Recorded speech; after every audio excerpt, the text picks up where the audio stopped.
Imagine dropping, tens of millions of dollars on a private jet, and you realize the most intensely engineered piece of hardware on board isn't the engine. It's actually the office chair. Welcome to today's deep dive into the Bombardier Challenger 3500. We're unpacking the engineering specs today, and the real mission here is looking at how modern private aviation is completely evolving past traditional gold-plated luxury. Yeah. It's become this high-stakes arms race for extreme biological comfort and frictionless productivity. Right, exactly. Because if you're spending that kind of money, you aren't paying for velvet ropes anymore. You are paying to land after an 8-hour flight with zero physical fatigue. You want to walk straight into a boardroom. Yeah, that makes total sense. So back to this chair, the Nuage seat. What makes a single chair worth millions in R&D? Well, it really comes down to manipulating your center of gravity. Think about a standard airplane seat, right? It pivots at the hips. So when you lean back... Your legs just stay completely flat.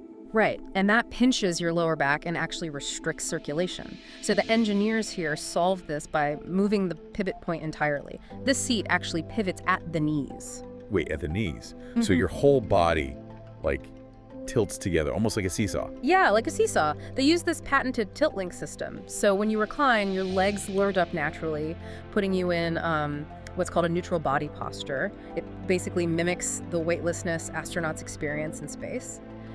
By distributing your mass evenly across the seat, there's no single pressure point bearing the brunt of gravity. Oh, wow. So your lower back isn't doing all the heavy lifting for a 6-hour flight. Better weight distribution means better blood flow, right? Which I guess stops your muscles from getting starved of oxygen. Yeah. That's how you avoid that heavy, cramped feeling when you step off a plane. Spot on. But, keeping the physical body from breaking down is really just step one. Right, because if your body feels great, but you spend 20 minutes, angrily trying to connect your laptop to the cabin monitor, your productivity is still zero.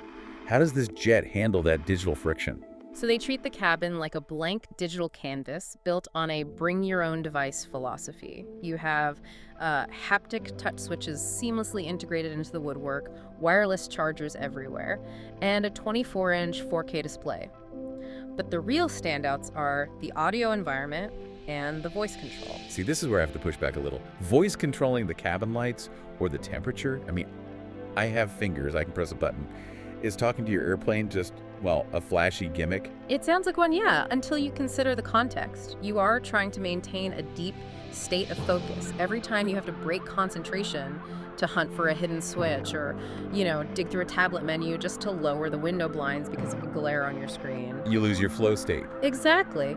Voice control removes that micro friction. You just speak to the room and the environment adapts. Okay, so it's really about protecting your attention span. That's interesting. And what about the audio? How did that work without everyone just talking over each other's devices? It's incredibly clever engineering. The speakers are designed to create localized directional audio. They project sound waves directly at a specific seat, basically building an invisible acoustic sweet spot right around your head. An invisible soundproof bubble. That's wild. But here's the thing. All this hyperproductive cabin stuff is completely useless if the plane is just stuck on the tarmac. You looked at the performance numbers. How fast can this aircraft actually move? We are looking at a top speed of Mach 0.83. That's 83% the speed of sound, or roughly 630 miles per hour.